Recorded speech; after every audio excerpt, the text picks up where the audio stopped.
Assalamu alaikum everybody, welcome back to my lesson. This is Nazmul Hussain before you. Today we'll be learning some spoken structures. First of all, spoken rule 1, that is feel like plus verb plus ing. এর বাংলা অর্থ হচ্ছে ইচ্ছা করা। For example, I feel like going, আমার যেতে ইচ্ছে করে। I don't feel like going, আমার যেতে ইচ্ছে করে না। Do you feel like eating, তোমার কি খেতে ইচ্ছে করে? Did you feel like talking to me? তোমার কি আমার সাথে কথা বলতে ইচ্ছে করছিল? Why don't you feel like staying with me? Why don't you feel like staying with me? Why don't you feel like staying with me? তোমার কেন আমার সাথে থাকতে ইচ্ছে করে না? Next, we'll be going for the second structure, that is spoken rule 2, am, is, are, was, were, supposed to plus V1. এর বাংলা অর্থ হবে কথা রয়েছে আছে বা থাকা অর্থে। For example, I am supposed to go there, আমার সেখানে যাওয়ার কথা আছে। I am not supposed to go there, আমার সেখানে যাওয়ার কথা নেই। Are you supposed to come here today, তোমার কি আজ এখানে আসার কথা আছে? He is supposed to help me, তার আমাকে সাহায্য করার কথা আছে। They were supposed to attend the meeting, তাদের মিটিংয়ে যোগদান করার কথা ছিল। I was suppose to read the book, আমার বইটি পড়ার কথা ছিল, like that. So this is you turn to make some examples by using this structure. So now focus on the next structure, that is spoken rule 3, have the right to do, করার অধিকার আছে। Have the right to do, করার অধিকার আছে। For example, I have the right to vote, আমার vote দেওয়ার অধিকার আছে। You don't have the right to touch me, তোমার আমাকে স্পর্শ করার অধিকার নেই। You don't have the right to touch me, তোমার আমাকে স্পর্শ করার অধিকার নেই। They had the right to be here, they had the right to be here, তাদের এখানে থাকার অধিকার আছে। He didn't have the right to speak about it. He didn't have the right to speak about it. এটা সম্পর্কে তার কথা বলার অধিকার ছিল না। He didn't have the right to speak about it. Next one, that is, do you have the right to talk to him? Do you have the right to talk to him? Do you have the right to talk to him? তোমার কি তার সাথে কথা বলার অধিকার আছে? Like that.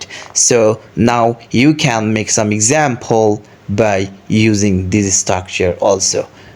Now jump on the next rule, that is spoken rule 4, auxiliary be plus able to do, সক্ষমতা অর্থে। For example, I am able to do, আমি করতে সক্ষম। I am able to speak in English, আমি ইংরেজিতে কথা বলতে সক্ষম। এবার he is not able to come here, সে এখানে আসতে সক্ষম না। I was not able to solve the problem, আমি সমস্যাটি সমাধান করতে সক্ষম হইনি। I was not able to solve the problem, I was not able to solve the problem. R you able to help me, তুমি কি আমাকে সাহায্য করতে সক্ষম হবে? Are you able to help me, তুমি কি আমাকে সাহায্য করতে পারবে? Are you able to help me, তুমি কি আমাকে সাহায্য করতে পারবে? Why aren't you able to be regular, তুমি কেন নিয়মিত হতে পারো না? Why aren't you able to be regular, why aren't you able to be regular, that means তুমি কেন নিয়মিত হতে পারছো না বা সক্ষম হচ্ছ না। Okay, now we can focus on the next rule, that is rule number 5, spoken rule 5, seem to, মনে হওয়া অর্থে। For example, he seems to come, সে আসে বলে মনে হয়। He doesn't seem to read, সে পড়ে বলে মনে হয় না। They seem to be decent, তাদেরকে ভদ্র বলে মনে হয়। Does she seem to be clever, তাকে কি চালাক বলে মনে হয়। It seems to be delicious, এটা মজা হবে বলে মনে হয়। It seems to be delicious. You seem to be tired, তোমাকে ক্লান্ত বলে মনে হলো। You seemed to be tired, তোমাকে ক্লান্ত বলে মনে হলো। He didn't seem to be rich, তাকে ধনী বলে মনে হয় না। He didn't seem to be rich, তাকে ধনী বলে মনে হয় না। এবার কোনো স্থানে বোঝাতে আমরা একটু পরিবর্তন করে পড়ব, সেটা সাবজেক্ট হবে there. What? There. There seems to be something in the box. There seems to be something in the box, that means বক্সে কিছু আছে বলে মনে হয়। There something to be, there seems something, there seems to be something in the box. There seems to be someone in the field. মাঠে কেউ আছে বলে মনে হয়। There seems to be someone in the field. There seems to be someone in the field. মাঠে কেউ আছে বলে মনে হয়। There seems to be no one. There seems to be no one. সেখানে কেউ নেই বলে মনে হয়, like that. So now we can go for the next structure, that is spoken rule 6, that is hardly or seldom. একদম নাই এরকম অর্থ প্রকাশ করতে আমরা এই এক্সপ্রেশনটা ব্যবহার করতে পারি, hardly or seldom. For example, he hardly comes here, সে এখানে আসে না বললেই চলে। হি হার্ডলি কামস হিয়ার, সে এখানে আসে না বললেই চলে। He seldom recite holy Quran, সে পবিত্র কোরআন তেলাওয়াত করতে পারে না বললেই চলে, অথবা তেলাওয়াত করে না বললেই চলে। হি সেলডম রিসাইটস হোলি কোরআন।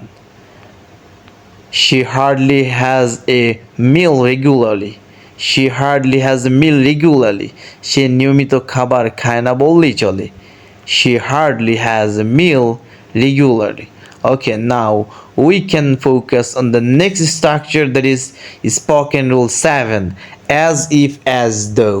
এখানে চমৎকার কিছু বিষয় আছে, এর জন্য আমাকে অবশ্যই টেন্সগুলো জানতে হবে। এর মানে হচ্ছে অ্যাজ ইফের এক পাশে যদি প্রেজেন্ট ইনডিফিনিট টেন্স হয়, তাহলে অপর পাশে অবশ্যই পাস্ট ইনডিফিনিট টেন্স হবে। আমি কি বললাম, যে অ্যাজ ইফের এক পাশে যদি প্রেজেন্ট ইনডিফিনিট হয়, তাহলে অ্যাজ ইফ অথবা অ্যাজ দো এর অপর পাশে অবশ্যই পাস্ট ইনডিফিনিট টেন্স হবে। সো আমরা একটু দেখি, আবার অ্যাজ ইফের এক পাশে যদি পাস্ট ইনডিফিনিট হয়, তাহলে অপর পাশে অবশ্যই পাস্ট পারফেক্ট হবে। যারা ন্যারেশন জানেন তাদের জন্য এটা খুবই সহজ। Okay, now let's make some examples with this structure. Okay, for number 1, he says as if he knew everything, সে এমনভাবে বলে যেন সে সব জানে। He says as if he knew everything. He says as if he knew everything, সে এমনভাবে বলে যেন সব জানে। হি সেড, এবার এখানে আমরা দেখতে পাচ্ছি past indefinite tense. He said, say he said, এখানে সেড এটা একত্রিত হয়ে গেছে, একটু আলাদা হবে, স্পেস এখানে হওয়ার কথা ছিল। হি said as though he had known everything, সে এমনভাবে বলল যেন সে সব জানতো। He said as if he had known everything. আবার he pretends as if he knew nothing, সে এমন ভান করে যেন কিছুই জানে না। He pretends as if he knew nothing, সে এমন ভান করে যেন সে কিছুই জানে না। And next one, they pretended, এখানে পাস্ট ইনডিফিনিট, ওই পাশে পাস্ট পারফেক্ট হবে। They pretended as if they has known nothing, সে এমন ভান করলো যেন সে কিছুই জানতো না, তারা কিছুই জানতো না। They pretended as if they has know nothing, তারা এমন ভান করলো যেন তারা কিছুই জানতো না। এখানে কিছু টাইপিং মিস্টেক হয়েছে, সবাই ক্ষমাসুলভ দৃষ্টিতে দেখবেন। Next one, that is you pretended as if you didn't do anything, তুমি এমন ভান করলে যেন কিছুই করনি। you pretend as if you didn't do anything. Okay, now we can focus on the next spoken rule, that is rule number 8, about to একদম হয়েও হলো না এ ধরনের এক্সপ্রেশন বোঝাতে আমরা about এর ব্যবহার করতে পারি। For example, The flower was about to bloom but didn't. ফুলটি ফুটেও ফুটলো না। The flower was about to bloom but didn't. ফুলটি ফুটেও ফুটলো না। The flower was about to bloom but didn't. ফুলটি ফুটেও ফুটলো না। তারা কাজটি করতে গিয়েও করলো না, তাহলে কি হবে?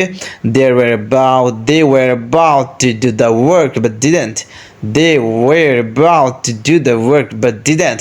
তারা কাজটি করতে গিয়েও করলো না। সে খেতে গিয়েও খায় না। He's often about to eat but doesn't.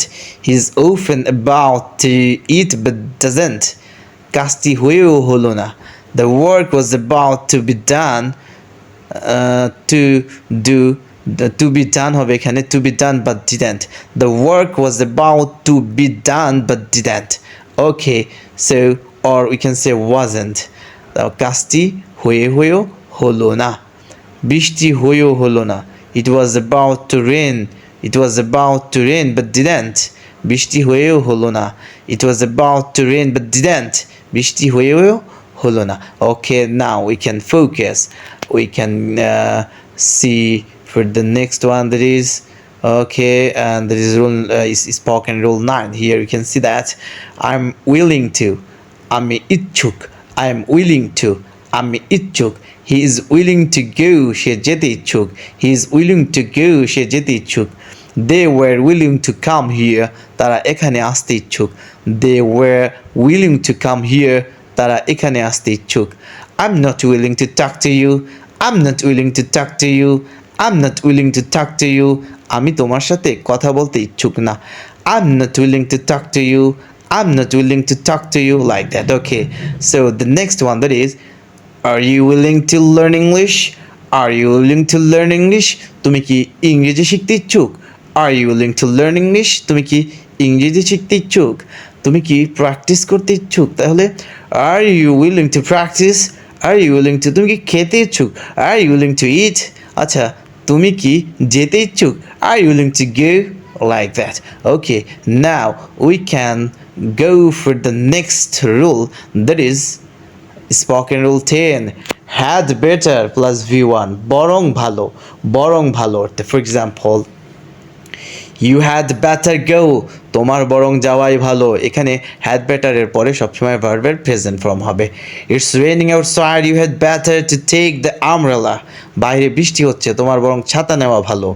It's raining outside, you had better to take the umbrella. Okay, next one, that is বৃষ্টি আসার সম্ভাবনা আছে, তার ছাতা নেওয়াই ভালো। It is likely to rain. It's likely to rain. She had better, or you had better to take the umbrella. It is likely to rain. She had better to take the umbrella. বৃষ্টি আসার সম্ভাবনা আছে, তার ছাতা নেওয়াই ভালো। Police আসার সম্ভাবনা আছে, তোমার বরং সতর্ক হওয়াই ভালো। The police is likely to come. You had better to be careful. You had better to be careful. You had better to be, এখানে বেটারের পরে স্পেস হয়ে টু হবে। You had better to be careful. Okay, the next example, that is, you are likely to fall in the danger. You had better stay at home. তোমার বিপদে পড়ার সম্ভাবনা আছে, তোমার বরং ভালো বাড়িতে থাকা। You are likely to fall in danger.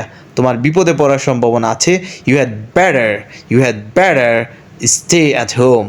তোমার বরং বাড়িতে থাকাই ভালো। এখানে better stay হবে। Okay, so now we can focus next or last example, that is let alone. এটা আমরা ব্যবহার করব যে কোনো একটা।